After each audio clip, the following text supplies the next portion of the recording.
मित्रांनो नमस्कार, मी करण आपलं सगळ्यांचं माझ्या चॅनलवर स्वागत आहे. मित्रांनो, काल महाराष्ट्र राज्य शिक्षक सेना म्हणजे शिवसेनेची एक शिक्षकांसाठी सेपरेट विंग आहे, जसं युवकांसाठी युवा सेना आहे. तर त्यांचं काल मुंबईत अधिवेशन पार पडलं आणि त्याच्यात उद्धव ठाकरे सुद्धा सामील झालेले होते, उपस्थित होते. आणि तिथं भाषण देताना त्यांनी काही अत्यंत महत्त्वपूर्ण माहिती आपल्याला दिलेली आहे.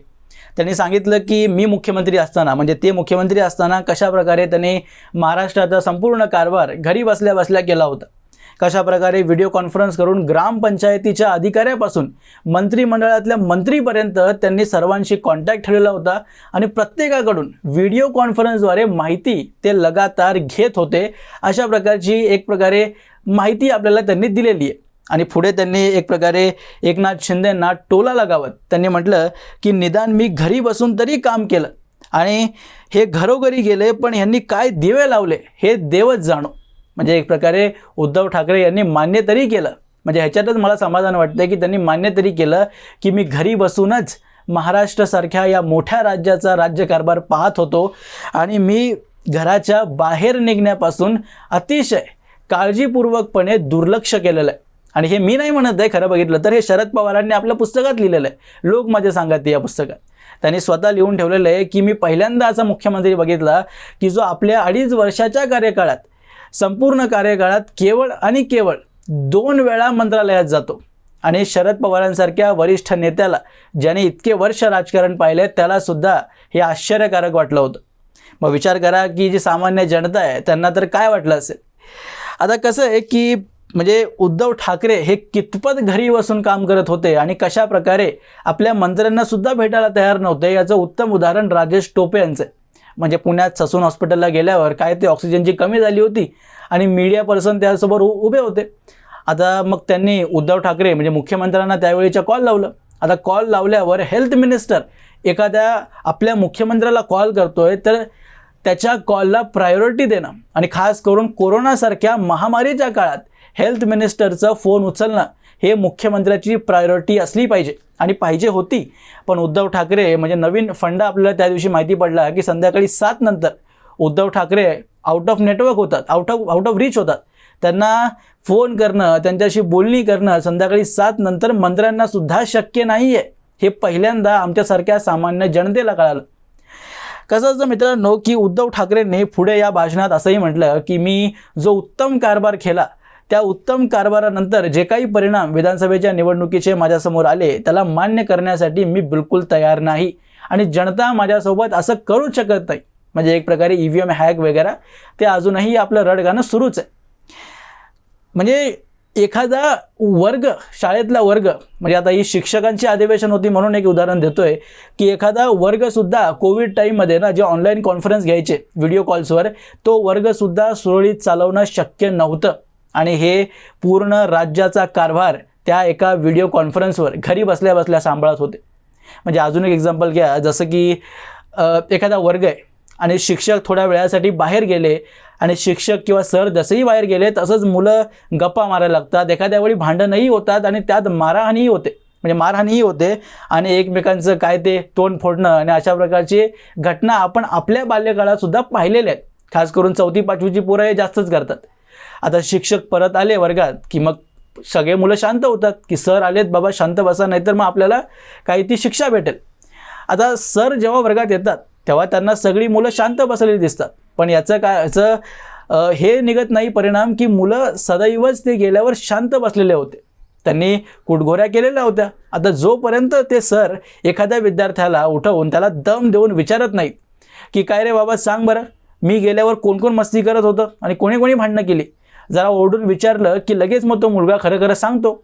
तसंच उद्धव ठाकरे जेव्हा कॉन्फरन्स करत होते, मंत्र्यांसोबत बोलत होते, तेव्हा मंत्र्यांनी यांना सांगितलं की आपण तर पूर्ण भारतातले सगळ्यात सुप्रसिद्ध मुख्यमंत्री झालात आणि त्यांची मीडिया तर होतीच, ज्यांना PR साठी ठेवलेलं होतं.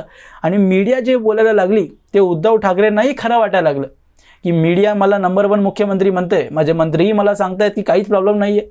मग घरी बसलेल्या मुख्यमंत्र्याला ग्राउंडवर काय होतं हे कसं कळणार.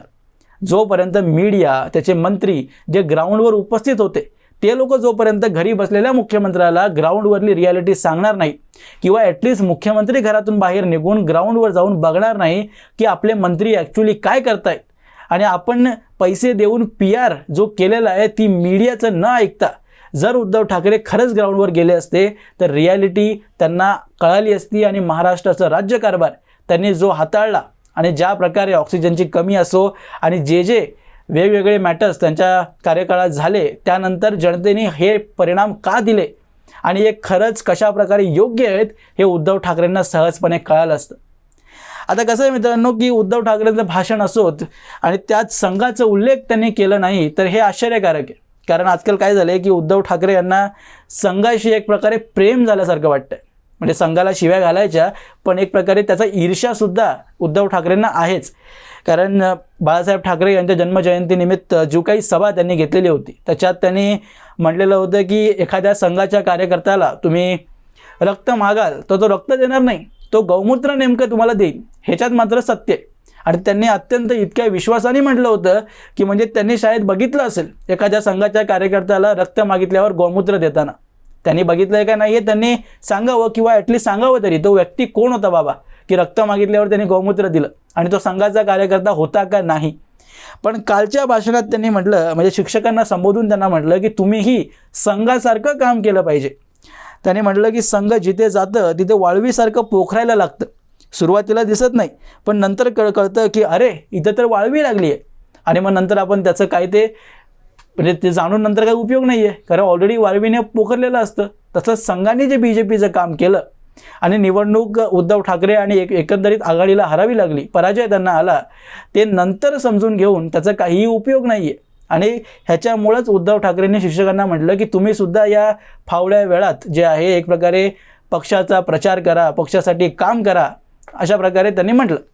आता कसं आहे की संघाला एका बाजूला शिव्या घालायच्या, एका बाजूला त्याची प्रशंसा करत आपल्या लोकांना त्याच्यासारखं काम करायला सांगायचं. आणि हे केवळ उद्धव ठाकरेंनी केलेलं नाही आहे, हे शरद पवारांनी सुद्धा 1-2-3 आठवड्यापूर्वी आपल्या कार्यकर्त्यांशी संवाद साधताना म्हटलेलं होतं की संघाने जे काम केलं त्याचाच फटका आपल्याला बसलेला आहे. म्हणून तुम्ही EVMला दोष करा, संघाला शिव्या घाला, कारण संघ कसं आहे तुम्ही शिव्या घाला किंवा प्रशंसा करा त्याच्यावर काही प्रतिक्रिया संघाच्या कार्यकर्त्यांकडून आणि नाही त्याच्या लिडरशिपकडून कधी होते, प्रतिवाद संघाकडून होत नाही. संघ शांतपणे निमूटपणे ग्राउंडवर आपलं काम करत असतो आणि त्याचं परिणाम आपल्याला दिसतं आणि मग नंतर ॲनालाइज करताना कळतं की अरे बाबा संघाने इथं मोठा रोल प्ले केला आहे. त्यामुळं संघाला अशा शिव्या आणि प्रशंसाचे काही फरक पडत नाही. त्यामुळे माझं असं स्पष्ट मत आहे उद्धव ठाकरेंनी हे प्रशंसा आणि हे टीका जे काही ते करतायत हे सोडून जर संघटनेवर काम केलं तर येणाऱ्या महानगरपालिकेच्या निवडणुकीत त्यांच्या पक्षाला काहीतरी फायदा दिसून येईल. नाहीतर मग जे आतापर्यंत होत आलं आहे तेच परिणाम परत एकदा महानगरपालिकेच्या निवडणुकीतसुद्धा त्यांना दिसतील. असंच मित्रांनो तुमची मतं यावर काय आहेत आणि घरी बसून कसं राज्यकारभार केलं जातं यावर तुमचं मत काय आहे हे मला कमेंट बॉक्समध्ये जरूर लिहून कळवा. आणि अशाच माहितीपूर्ण व्हिडिओज पाहण्यासाठी माझ्या चॅनलला सबस्क्राईब जरूर करा. भेटूया पुढच्या व्हिडिओमध्ये. तोपर्यंत जय हिंद.